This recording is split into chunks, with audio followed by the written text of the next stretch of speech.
Welcome back, your Friday Business Now. We say hello to the one and only Mike Eppel. Good morning, Mike. Hello, how are you? I'm doing all right. How you doing on this lovely Friday, week, first full week of 2022? Longest first week of a new year. It felt like a whole new year, didn't it? It feels like a whole month already, yeah. It seems like it. I hear you on this one. Oh, man. Yeah. Okay, you've got a lot to follow today. You are looking at job numbers both here and on the other side of the border. Yeah, the Canadian and U.S. labor market stats for December, Melanie, will show likely a continued recovery in the economy up until around, Christmas.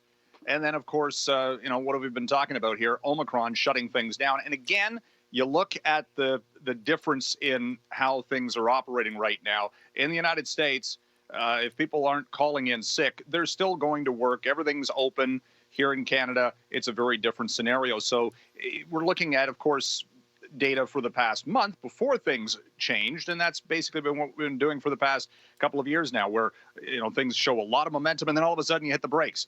And it might be the case coming into the new year, at least here in Canada, for the jobs numbers for December. They should be really good, and in the United States they're still signaling interest rates there are going to go up, and our Bank of Canada will likely follow suit. So there's big implications for the financial markets, which have had a rough go of things here for the past week and a bit, specifically in the tech space. Okay, Mike, so those numbers expected, they're usually in and around like that 8:30 mark, 8:30. right? Yeah, 8:30. Yeah. Okie dokie. So we'll keep our eye on that here for you on Breakfast Television, and Mike as well. GameStop.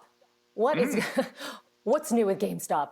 A rumor, nothing specific from GameStop, but sources close to the company say they're looking at getting into the NFT market space for non-fungible tokens, digital items that you can buy, and maybe via cryptocurrencies, likely through cryptocurrencies. So the whole thing about GameStop has been, okay, what's this company? How's it going to transform itself from a bricks and mortar retail operations for video games into the world of digital? So maybe NFTs are the thing, and they're just trying to figure out which platform to utilize. There's billions to be made here because you can take a video game screen grab or a digital image and sell it for goodness knows however much people were willing to pay for it. So again, it's a world where we're kind of going, does this really have value? But apparently it does to some. And GameStop overnight jumped 30% in its share price. It's down a little bit right now. But the world of cryptocurrencies, though, is extremely volatile, as Bitcoin this morning is down to $42,000 US, and that's a drop of more than 40%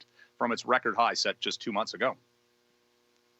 All right, Mike, well, let's talk about the future. And the future, at least in the automotive world, is all electric. Chrysler setting their timelines, right? So 2028, is that right? Yeah, and this has been something coming out of the Consumer Electronics Show this week, Melanie, in Vegas.